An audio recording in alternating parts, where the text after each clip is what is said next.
Pelatih PSM Makassar, Bernardo Tavares, dibikin geram oleh wasit Yudi Nur Cahya.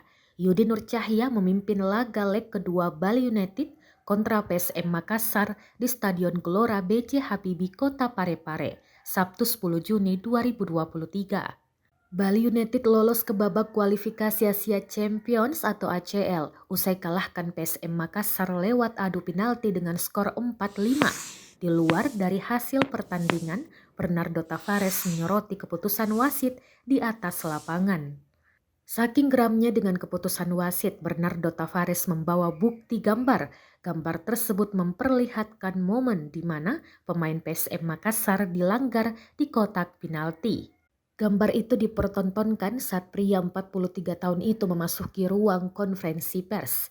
Juru taktik Laskar Pinisi merasa anak asuhnya dilanggar, namun wasit tidak mengeluarkan keputusan dan melanjutkan pertandingan.